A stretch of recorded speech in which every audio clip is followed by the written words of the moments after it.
And now, it's time for another Dice Tower review with Tom Vasel. Hey folks, I'm Tom Vasel. Today we're taking a look at Photofinish, which is a speed racing card game, card game.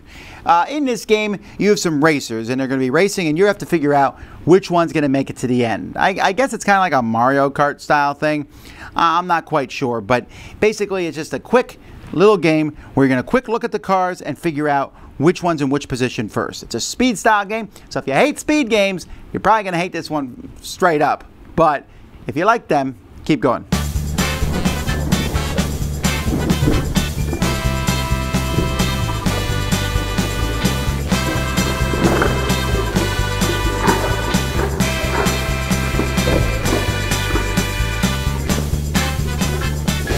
So in the middle of the table, you're going to put a pile of cards here. These are the city cards, and you can pick different types of terrain to race through. And you're going to place 4 cards in front of it. Now you'll notice I have these 4 cards here next to the color. That does not matter where their position is. Each player is also going to get their own photo finish thing here. You're going to get a card of each color. Now what's going to happen is each round of the game is going to take this, we're going to take this card, doesn't matter the orientation, and flip it over and put it in front of the cards like this.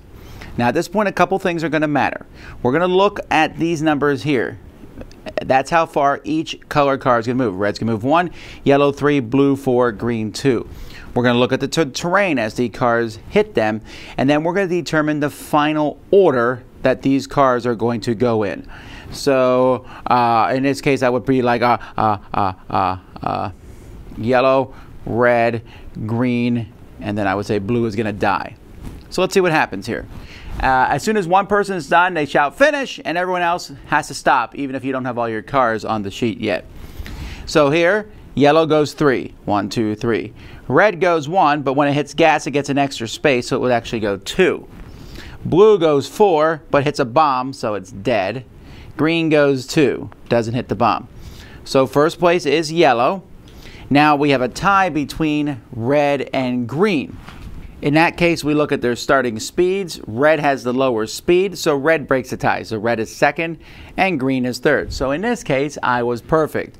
I got all 4 correct, first, second, third, and I got that one correct. And in this case, I'm going to get 1, 2, 3, 4, and since I'm the person who shot at finish, an extra point, so 5 points. Now, if I had been incorrect and I had shot at finish, then I'm going to get one of these negative point chips here, which I definitely do not want. And look at the card here. This card here is worth 6 points, which means I get 6 points, not 5, sorry. So if you're the one and you get all the cards correct and you called finish, you get the card, which is worth 6 points. Everyone else will be taking points from these point token piles over here. Then we have the cars here, and we get ready, and we do the same thing again.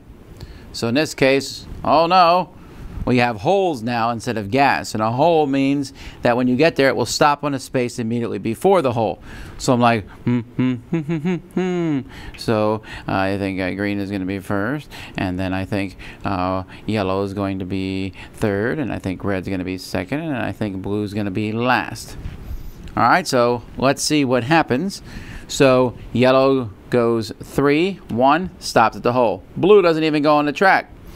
Red goes 2, 1, 2. Green goes 4, 1, 2, 3, 4. That makes him go an extra spot, goes off the track, and dies. So I'm wrong with everything because red was first, yellow was second, blue was third.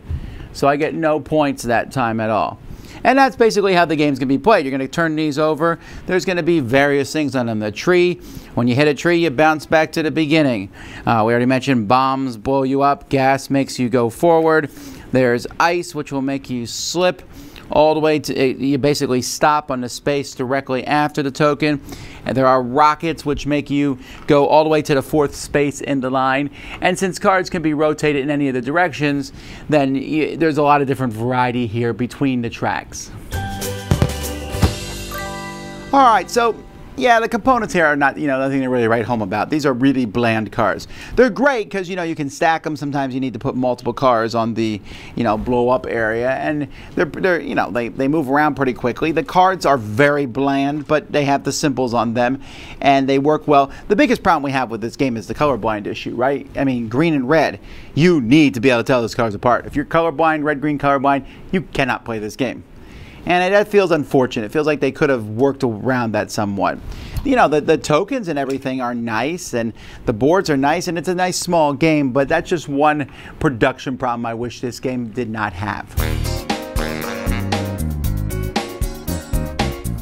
Now this one's an interesting one for me because I like the game, and I'm going to give it a seal of approval, but I have to be very clear that this is close for me on whether I got the seal of approval or not, and it's definitely a game I like, and not everyone I played it with did.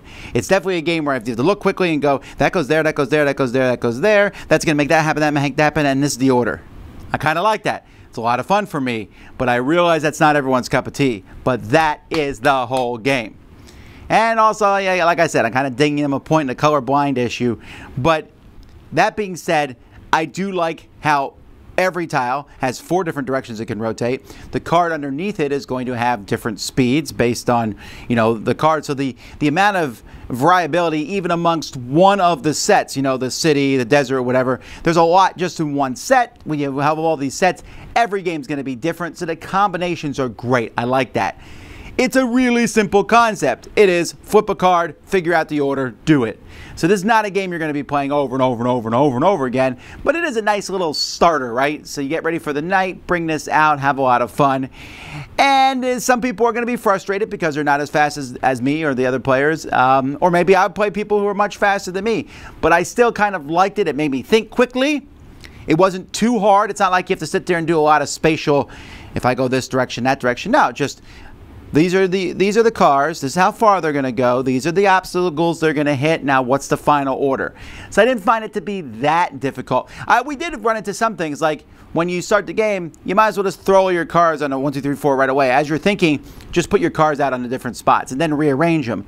Because that way, if someone else finishes, you might get a car in a spot. But if you sit there and you think and you haven't put anything out, you are literally going to get 0 points. So, yeah, I like it. It's definitely not going to be for everyone, but I enjoyed Photofinish. Dice Tower Judgment approved for me.